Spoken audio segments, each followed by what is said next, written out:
Isang magandang gabi mga kababayan natin, no?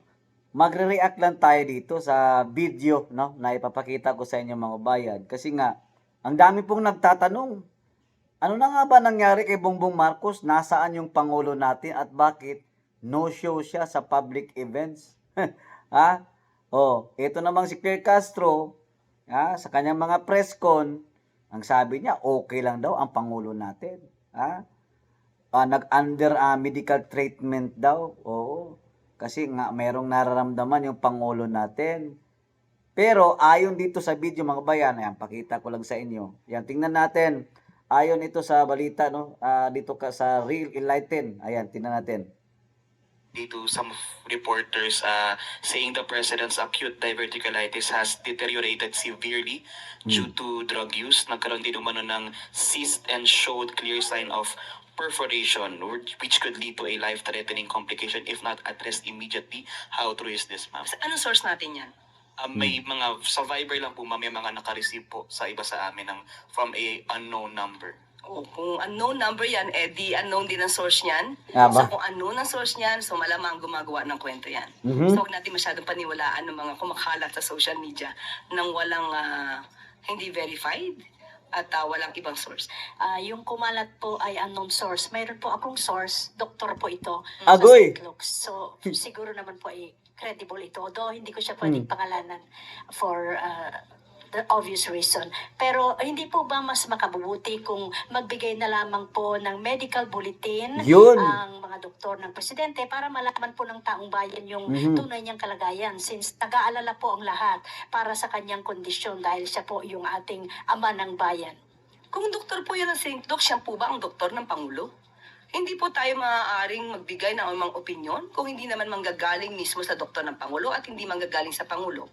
Sinabi po ng Pangulo, hindi po life-threatening, nakaramdam po siya ng konting sakit, at yan naman po ay tinutugunan ng kanyang mga doktor.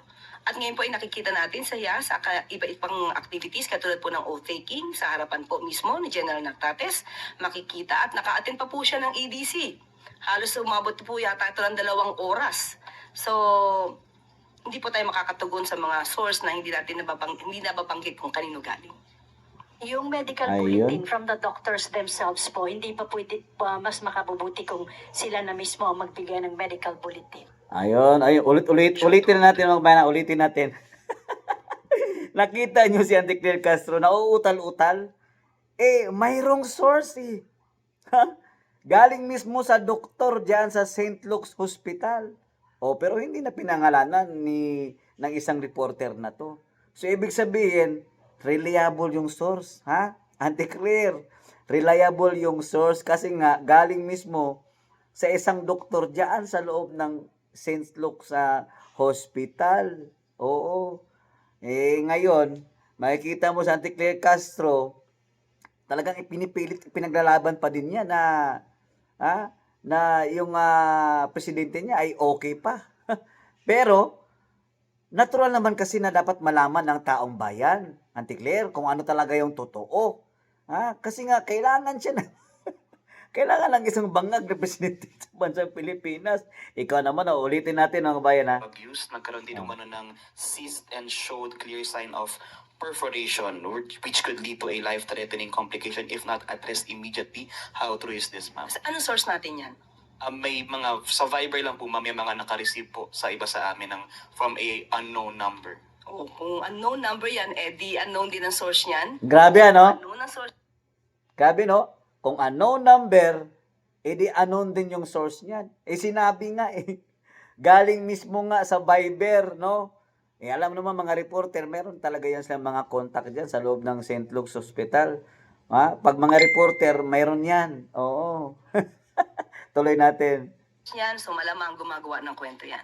So huwag natin masyadong paniwalaan ng mga kumakalat sa social media nang walang hindi verified Magaling talagang at kupal to. walang ibang source. Yung kumalat po ay unknown source. Mayroon po akong source, doktor po ito Nako sa St. ka. Luke's. So, Nako. siguro naman po ay credible ito. Though hindi ko siya pwedeng pangalanan for the obvious reason. Pero hindi po ba mas makabubuti kung magbigay na lamang po ng medical bulletin ang mga doktor ng presidente para malaman po ng taong bayan yung tunay niyang kalagayan, since nag-aalala po ang lahat para sa kanyang kondisyon dahil siya po yung ating ama ng bayan. Kung doktor po yan ang St. Luke, siya po ba ang doktor ng Pangulo? Hindi po tayo Naka. maaaring magbigay ng anumang opinyon kung hindi naman manggagaling mismo sa doktor ng Pangulo at hindi manggagaling sa Pangulo. Sinabi po ng Pangulo, hindi po life-threatening, nakaramdam po siya ng konting sakit, at yan naman po ay tinutugunan ng kanyang mga doktor. At ngayon po ay nakikita natin sa iba-ibang activities katulad po ng oath-taking sa harapan po mismo ni General Nartates. Makikita at naka-attend pa po siya ng ADC. Halos umabot po yata ito ng 2 oras. So, hindi po tayo makakatugon sa mga source na hindi nababanggit kung kanino galing. Yung medical bulletin from the doctors themselves po, hindi pa pwede mas makabubuti kung sila na mismo ang magbigay ng medical bulletin. Sa ating pagkakaalam po, pagka naglabas ng medical bulletin, dapat si serious illness. Kung sinabi ng Pangulo na hindi ito life-threatening, so ba't kailanganin po sa ngayon ang medical treatment? Medical bulletin. Samantalang kami naman po ay nagpo-provide sa inyo kung anong ang kalagayan ng kalusugan ng Pangulo. Mas reliable po kasi pag doktor ang nagsalita, ma'am. Agoy. Mas reliable po siguro mismo ang Pangulo nagsasabi kung ano po ang kanya nararamdaman. Pero hindi naman siya doktor, ma'am. Ayun! Katawan niya naman po yun. Naku. Kita niyo yun si Auntie Claire Castro kung gaano kakupal sumagot, ha? Parang wala lang sa PCO, parang hindi nagtatrabaho sa gobyerno. Tama naman yung isang reporter. Hindi ho ba mas credible, mas reliable, pag yung mismong statement ay nanggaling sa isang doktor na talagang malubha ang karamdaman ng iyong Pangulo. Oh. Tapos anong sinabi ng Auntie Claire? Mas dapat daw nakakaalam si Bubong Marcos kasi katawan naman daw niya yun. Kaya nga nagpa-check up kaya nga nagpunta sa St. Luke's Hospital para magkaroon ng medical treatment. Tapos sasabihin mo na mas nakakaalam si Bongbong Marcos kung ano yung nararamdaman niya. Oo, nararamdaman niya. Alam niya. Pero ang resulta, ang findings, alam ba niya? Doktor lang po ang nakakaalam niyan. Dito natin makikita na binibilog nyo lang ba yung taong bayan? Bakit ayaw nyong sabihin kung ano yung katotohanan? Dapat malaman ng sambayan ng Pilipino yan. Kasi nga, siya yung commander-in-chief. Hahanapin talaga siya ng taong bayan. Nasaan na ba yung presidente nating puro lang pangako? At saka, bakit kami maniniwala sa inyo? Lahat naman ng pronouncement, lahat ng announcement ng Pangulo, malabo naman nagkakatotoo. Di ho ba? Ang dami na ngang mga sinabi niya dati na hindi naman kapanipaniwala. Gaya na lang mga sinabi niya doon sa zona. Nagkaroon ng 5,500. Hindi ho ba? Paano magiging credible o reliable ang isang tao kung hindi nagsasabi ng katotohanan? Ang dami na naming flood control na mga ginagawa, 5,500, mahigit na sa buong Pilipinas. Sinampal ng katotohanan, binagyo ayon. Nagkabaha-baha na, nagkadalitsi-litsi na, pahiya, bulabog, pati ang flood control ng mga project. Eto na ngayon, lahat, no? Ang daming ghost projects, no? Sa anomalya diyan, sa iskandalo diyan sa flood control nila ng mga budget. Ano pa? Anong sinabi niya doon ng isang Pangulo natin na lagi lang nagpapaasa? Sabi niya, bago daw siya bababa mag-end yung termino niya, ang nais niya wala nang magugutom na mga mamamayang Pilipino natin. Paano hindi magugutom? Wala kang ang proyekto. Sabi mo dati, ang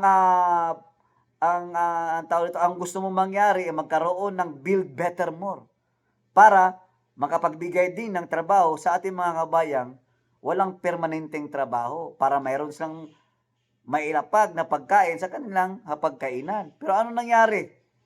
May trabaho bang naibigay mo, Bongbong Marcos? Wala din. Sinayang mo lang yung mga sinasabi mo kasi nga mahilig kang magpaasa. Ngayon, ultimo kalusugan mo, ipagkakait mo pa, no? Nasabihin at protektahan pa ng isang anti-Claire Castro. Ngayon, nauutal-utal na sa pagdepensa sa iyo kasi nga mismo galing sa isang reporter na legit na talagang malubha, no? May malalang sakit ang amo mo. Oo.